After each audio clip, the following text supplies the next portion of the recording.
Bonjour à tous et à toutes, je m'appelle Inaïssa, j'ai 18 ans, bientôt 19, et je viens de Montargis, une petite ville du Loiret. Montargis est une ville surtout connue pour ses pralines, mais qui reste malgré tout assez éloignée de Strasbourg. Et si je suis honnête, rien ne me prédestinait à me retrouver ici aujourd'hui, et encore moins à Sciences Po Strasbourg. Pourtant, depuis toute petite, j'ai toujours vu les choses en grand. J'ai toujours eu cette envie d'aller plus loin, de faire quelque chose qui dépasse le cadre dans lequel j'ai grandi. Grandir dans une petite ville, avec peu de moyens et peu d'opportunités visibles, ça peut parfois donner l'impression que certains chemins ne sont pas faits pour nous, qu'ils sont réservés à d'autres.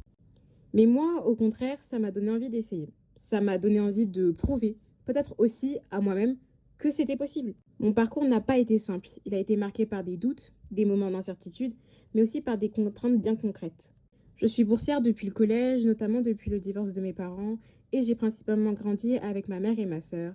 Et très tôt, la question du coût des études s'est installée dans nos discussions, dans nos choix et dans nos préoccupations quotidiennes.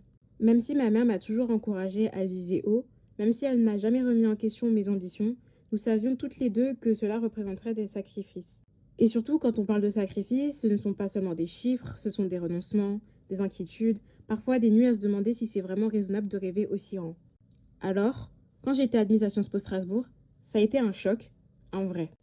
Parce que dans mon esprit, ce concours représentait quelque chose de presque inaccessible. Une préparation intense, des codes à maîtriser et souvent des formations payantes auxquelles je n'avais pas accès. Et pourtant, j'ai pu réussir. Je me souviens encore du moment où j'ai eu la réponse.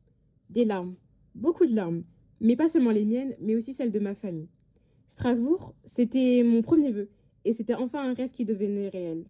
Mais très vite, après la joie, une autre réalité est arrivée, la question du comment. Comment vivre dans une grande ville? Comment payer un logement, les transports, le quotidien? Et surtout, comment poursuivre ses études sereinement quand chaque dépense compte? Étudier à plus de 300 km de chez moi, ce n'était pas seulement un changement de ville, mais un changement de vie. Quand j'ai candidaté à la bourse des donateurs, je dois l'avouer, je n'étais pas convaincue, j'ai rempli le dossier sans vraiment y croire. Et encore une fois, quand j'ai appris que j'étais retenue, j'ai vraiment eu du mal à le réaliser.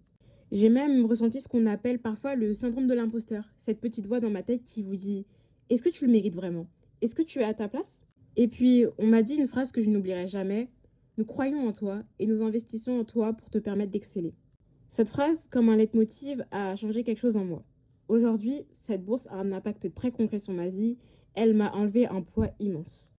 Elle me permet de faire face aux imprévus, de vivre plus sereinement au quotidien, mais aussi, et c'est essentiel, de garder un lien avec ma famille, de pouvoir rentrer les voir, de ne pas me sentir seule à Strasbourg. Mais au-delà de ça, elle m'a offert quelque chose d'encore plus sérieux, de la liberté.